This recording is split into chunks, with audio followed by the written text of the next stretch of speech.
বলছে সুদামা ভিক্ষাং দেহি। ঘর থেকে কে যেন বলছে আজকে ভিক্ষে হবে না, অন্য দানে যা। আবার এক নারী চিৎকার করে গিয়ে বলছে ভিক্ষাং দেহি, বলছে ভিক্ষে হবে না, অন্য দানে যা। রুক্মিণী কৃষ্ণের চরণ জড়িয়ে ধরে বলছে প্রভু, শুনেছি সুদামা নাকি তোমার বাল্যকালের বন্ধু।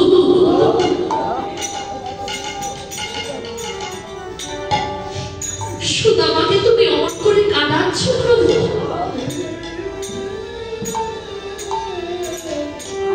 বলছে রুক্মিণী সুদামাকে আমি দিতে চাই, তো আমার কাছে কিছু চাই না। পূর্ব প্রতিশ্রুতি, ও ছোটবেলায় আমার কাছে প্রতিজ্ঞা করেছি আমার কাছে ও কিছু চাইবে না। আমি ওকে বলে দিয়েছি ও যদি না চায় আমি ওকে কিছু দিতে পারবো না।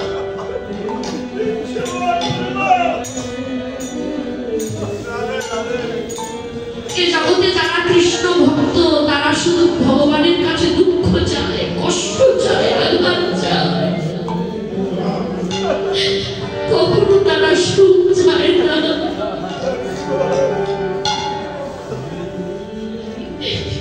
সুখে থাকলে যদি ভগবানকে যদি ভুলে না,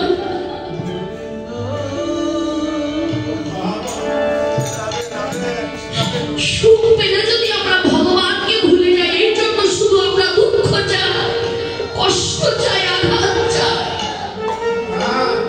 যত পারো তত তুমি কাঁদাও প্রভু, যত পারো তত দুঃখ দাও, যত পারো তত আঘাত দাও, কিন্তু তুমি সইবার মতো ধৈর্যটুকু দিও।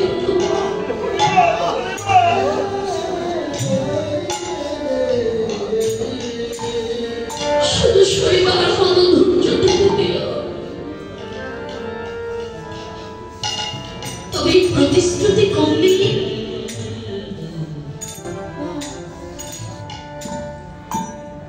সেই দিনের একদিন সুদামা আর কৃষ্ণ দুজনে ছিলেন গুরুগৃহে। গুরুমা বলেছিলেন শোন বাবা, তোরা দুজনে মিলে আমার জন্য কিছু কাঠ এনে দিতে পারবি? বলেছিলেন হ্যাঁ গুরুমা পারবো। কিন্তু মা গুরুমা জানতো সুদামা ক্ষুধা সহ্য করে থাকতে পারতো না, সেই ছোট থেকে ক্ষুধা সহ্য করে থাকতে পারতো না। গুরুমা করেছিলেন সুদামা বনে তো যাচ্ছিস বাবা, আমি তো রঞ্জনে কিছু ছোলা বেঁধে দিলাম, বনে গিয়ে ক্ষুধা লাগলে একটু তুই খেয়ে নিস বাবা, দুজনে ভাগ করে খাস, দুজনে ভাগাভাগি করে খেয়ে নিস। দুজনে কৃষ্ণ আর সুদামা গিয়েছিলেন বনে। গিয়ে করেছিলেন কি, হঠাৎ মৃদু মৃদু বৃষ্টি, ঝড় বৃষ্টি তবে হ্যাঁ গুড়ি গুড়ি বৃষ্টি পড়ছিলেন। এমন সময় সুদামাকে বলেছিলেন কি, কৃষ্ণ বলেছিলেন সুদামা তুমি একটু উঁচু ডালে বসো না, সব একটু উঁচু ডালে বস আর আমি নিচে বসি। ভক্তের পায়ের নিচে ভগবান বসেছিলেন আর ভগবান ভক্তকে উঁচু স্থানে রেখেছিলেন, কেননা ভগবান যে ভক্তের চরণের দাস।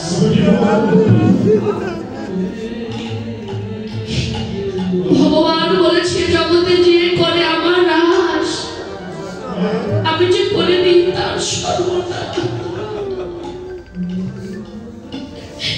কোন ভক্ত যদি আমার না ছাড়ে পাস, আমি হয়ে যাই ভগবান সে ভক্তের চরণের দাসের অনুদান।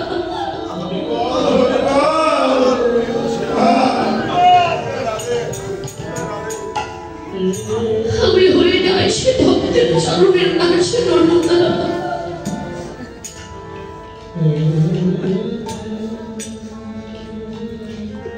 ভক্তকে সর্বক্ষণই ভগবান ভক্তের মান বাড়ায়। ভগবান বসেছিলেন ভক্তের চরণের পাশে। সুদামা একটু নিচু ডালে, পায়ের নিচে। সুদামা ক্ষুধা সহ্য করে থাকতে পারত না। এমন সময় করেছিলেন কি, গাছের ডালে বসে সুদামা ওই ছোলাগুলি খুলে, গুড়ি গুড়ি বৃষ্টি পড়ছে, এমন সময় ছোলাগুলি বদলে দিচ্ছে। ভগবানের সম্মুখ দিয়ে ছোলাগুলি যে বদলে দিচ্ছে, কিছু বদলে যাচ্ছে আর কিছু ছোলা মাটিতে পড়ছে ভগবানের সম্মুখ দিয়ে। ভগবান তো অন্তর্যামী, সকল কিছু তো বুঝতে পারত, কিন্তু বুঝতে পেরেও না জানার ভান করছে। যে না সুদামা খাচ্ছে, এমন সময় কৃষ্ণ জিজ্ঞাসা করছে, ভাই সুদামা, তুমি কি কিছু খাচ্ছ নাকি, তুমি কিছু সেবা করছো নাকি? বলছে না রে ভাই, আমি কিছু খাচ্ছি না সখা। তাহলে এমন শব্দ হচ্ছে কেন? বলছে, ও শব্দ হচ্ছে কেন জানো কৃষ্ণ? অনেক শীত করছে তো এই জন্য দাঁতে দাঁতে একটু বাড়ি লাগছে, জন্য এমন শব্দ হচ্ছে। ভগবান বলছে, তুমি কোনদিন ভগবানকে না নিবেদন করে এক গ্লাস জল পর্যন্ত সেবা করো না, আজ তুই আমাকে না দিয়ে সেবা করছিস, আজ তুই আমায় না দিয়ে খাচ্ছিস। ভাই ঘরে ফিরে এসেছিলেন কাঠ নিয়ে, শুকনো কাঠ নিয়ে। এসে দাঁড়িয়ে গুরুমা দেখলেন যে কিছু নাড়ু করেছে।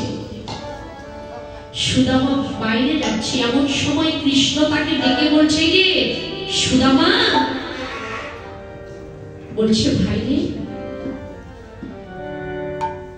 আমায় কিছু নাড়ু এনে দিতে পারবে? আমায় নাড়ু তো অনেক ভালো লাগে, তুই তো সব জানিস ভাই, আমায় কিছু নাড়ু এনে দিতে পারবে? বলছে, কেন পারবো না কৃষ্ণ, আমি গুরুমার কাছে গিয়ে যদি বলি গুরুমা আমাকে দিয়ে দেবে নাড়ু। বলছে না, গুরুমার কাছ থেকে যদি তুই চেয়ে নিয়ে এসে দিস, ও নাড়ু আমি নেব না, তুই যদি চুরি করে নিয়ে এসে দিতে পারিস তাহলে ওই নাড়ু নেব, তা না হলে নাড়ু নেব না। বলছে, কৃষ্ণ জানো না, আমি কোনোদিন চুরি করিনি, আমি কখনো মিথ্যে কথা বলিনি, আমি চুরি করে নিয়ে এসে দিতে পারবো না। বলছে, তাহলে দিব না, থাক। এক পা দিয়েছে, গিয়ে থমকে দাঁড়িয়েছে, কৃষ্ণ তো আমার কাছে কিছু চাই না, আজ চেয়েছে। বলছে, দাঁড়া ভাই দাঁড়া, আমি নিয়ে এসে দিচ্ছি, কিন্তু একটি কথা, আমি নাড়ু চুরি করতে যাবো, কিন্তু তোকে দরজায় দাঁড়িয়ে থাকতে হবে। বলছে, থাক বলে। সুদামা নাড়ু চুরি করতে গেছে, কৃষ্ণ দাঁড়িয়ে আছে দরজায়। যেই না ধীরে ধীরে করে সুদামা নাড়ুতে গিয়ে একটি হাত দিয়েছে, কৃষ্ণ চিৎকার করে বলছে, গুরুমা, গুরুমা, তুমি সব সময় আমাকে কথা শোনাও, আমায় সব সময় আমাকে বলো যে আমি নাড়ু চুরি করে খাই। দেখো মাইনে গুরুমা, আজ নাড়ু চুরি করছি কে? দেখো সুদামা, আমি চুরি করি না মা। সুদামা নাড়ুটি রেখে থমকে দাঁড়িয়েছে, দাঁড়িয়ে বলছে, কৃষ্ণ আজ তুই আমার গুরুমার কাছে আমার চোর বানিয়ে দিলি, আমি কোনোদিন মিথ্যে কথা বলিনি, আমি কোনোদিন চুরি করিনি, আজ তুই আমার গুরুমার কাছে তুই চোর বানিয়ে দিলি। সেদিন প্রতিজ্ঞা করেছিলেন, কৃষ্ণ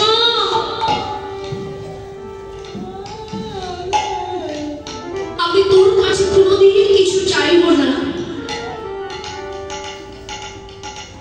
আরে কৃষ্ণ বলেছিলেন, তুই যদি আমার কাছে যদি না চাস, আমি তোকে কিছু দেব না।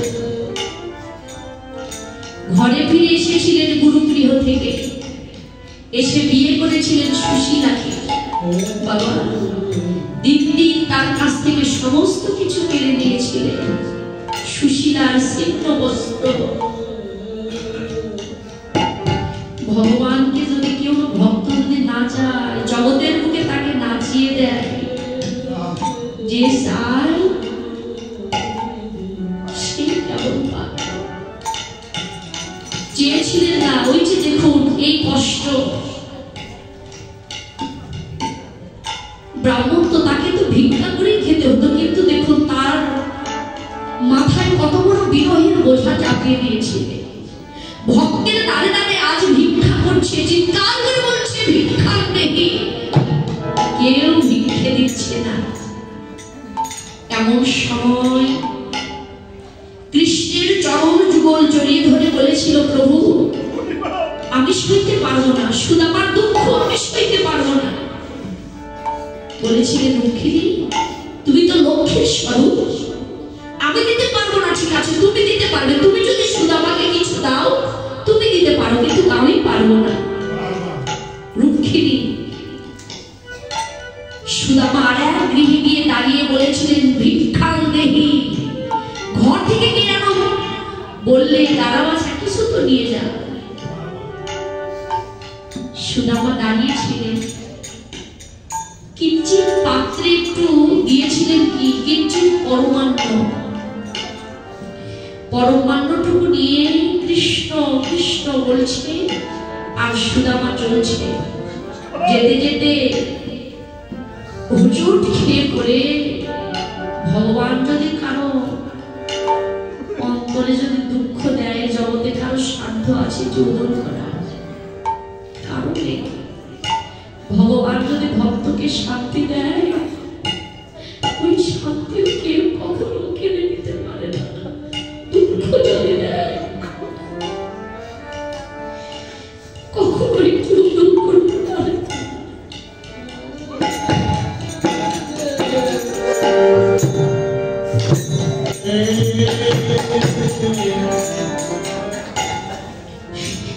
পরমান্নটুকু নিয়ে ধীরে ধীরে করে লেখা যাচ্ছিলেন। কেমন হুজুর খেয়ে পড়ে পরমান্নটুকু ধুলার ধরাতে পড়ে গেলে, একটি কুকুর এসে পরমান্নটুকু সেবা করছে। কুকুরটির সেবা দর্শন করে সুদামা নয়ন জল ছেড়ে দিয়ে বলছে, কৃষ্ণ এত তোমার মহিমা, এত তোমার দয়া, আমি একজন ভিক্ষুক হয়ে একজন ভক্তের সেবা দিতে পারছি, আমি একজন ভিক্ষুক হয়ে একজন ভক্তের সেবা দিতে পারছি। এই বলে সুদামা জায়গা ধুলার ধরাতে বলে বাড়াগুড়ি যাচ্ছে। ভক্তাধীন ভগবান ছুটে এসে সুদামার দিকে কর বানিয়ে দিয়ে বলছে, সুদামা একবার আয়, সুদামায় আমার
মুহূর্তেও ভগবান তার সম্মুখে এসে দেখা দেয় না বাবা?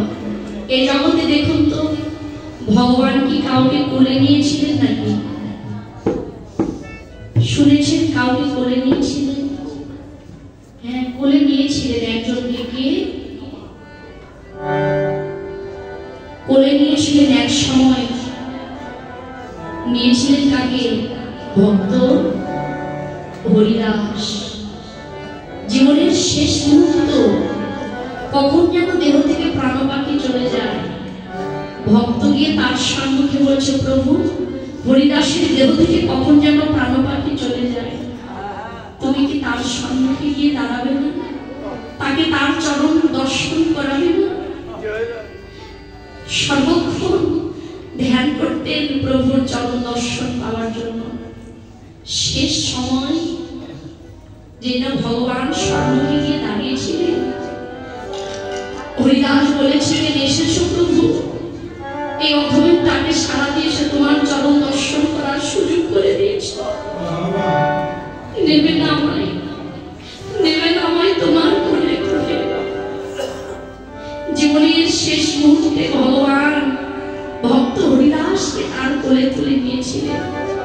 হ্যাঁ গো, ডেকে দেখো না, ভগবানকে আমরা কেন পাবো না? জগতের সকলেই তার দর্শন পাবে। প্রভু জানিয়ে দিলে, হাতে কাপ মুখে নাম শত দরিদ্র রবে, জগতে পরের প্রতি পরের সতী বর্ষনা করিবে, ভগবানকে না ডাকিলে ভগবান তোমাকেই ডাকবে।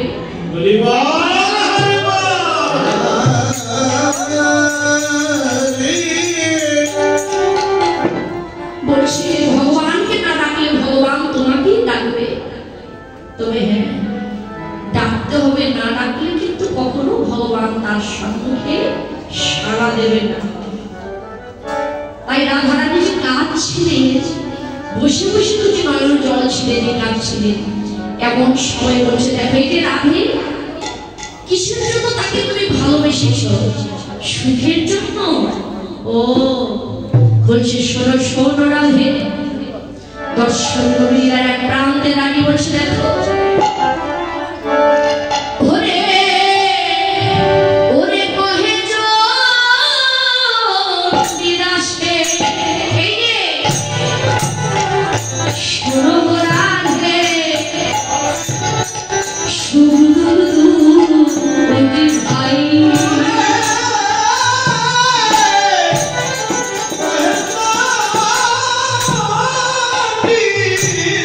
Hey!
থাকো, ঠিক আছে।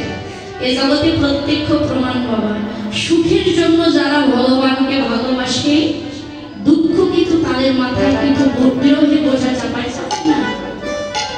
ছোট কথা দেখুন, অনেকে আসে আমাদের ধর্ম ত্যাগ করে পরধর্ম নেয়। দেখেছেন এতদিন থেকে যারা এই ধর্ম সনাতন ধর্মের শোনা, এই ধর্ম ত্যাগ করে যারা পরধর্ম গ্রহণ করেছে, তারা কখনো সুখে আছে? আছে বাবা? থাকবে না, কখনোই ওকে সুখে থাকতে দেবে না। দেবে? সুখটা ভগবান কেড়ে নিয়ে বিরহের বোঝাটা তার মাথায় চাপিয়ে দেয়, বয়ে বেড়ায়। সুখের জন্য আমাকে যখন ছাড়লি, বয়ে বেড়া দুঃখের বোঝা, হ্যাঁ, বিরহের বোঝাটা মাথায় চাপিয়ে দেয়। তাই রাধারানী কৃষ্ণ বিরহে যেন কাঁদছে, আর ললিতা বিশোধা সুদেবী সুচিত্রা বলছে, তুই যার জন্য ভালোবাসলি ওই দুঃখটাই তুই পেলি। তাই রায় বিরোধী বলছে, শোনো শোনো সখীরে, কে বলে প্রীতি ভালো,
আমাদের কাছে তুই বার খুলে বল।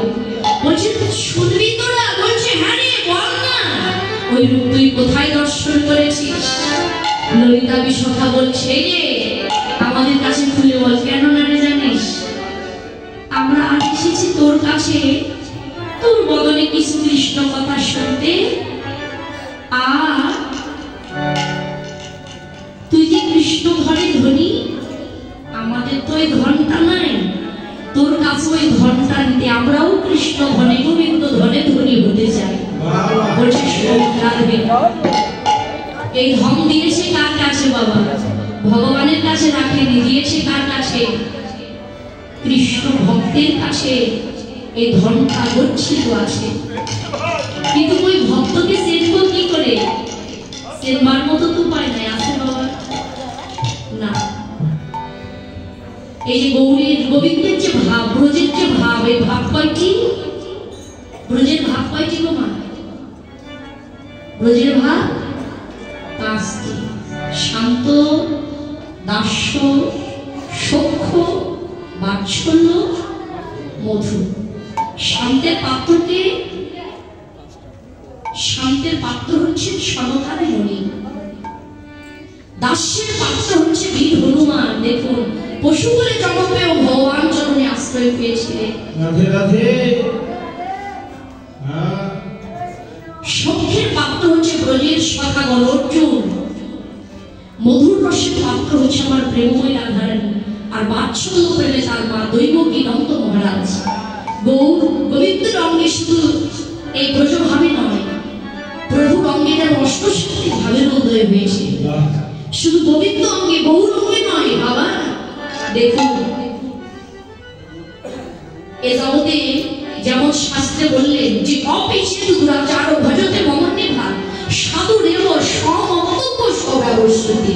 এটি অতীব দুরাচারী ব্যক্তিও যদি হয়, এই মধুর কৃষ্ণ নাম শুনে যদি ভক্তের নয়নে যদি কৃষ্ণ প্রেমধারা বলিষ্ঠ হয়, ওই ভক্তকে তোমরা একজন বৈষ্ণব বলে গণ্য করবে।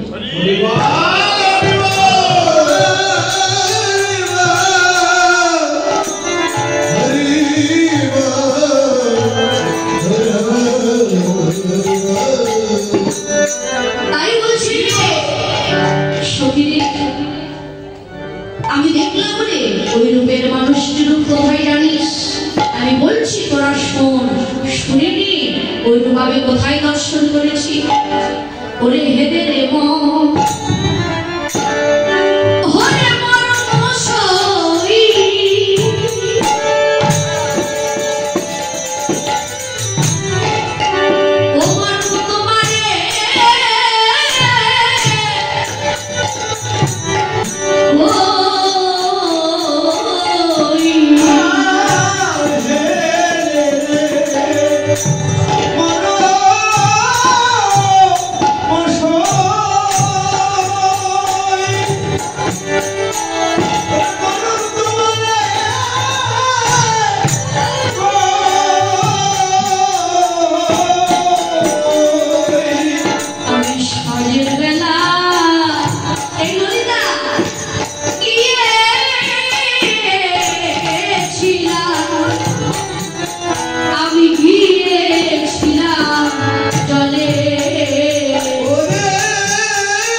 আমি না চাইলাম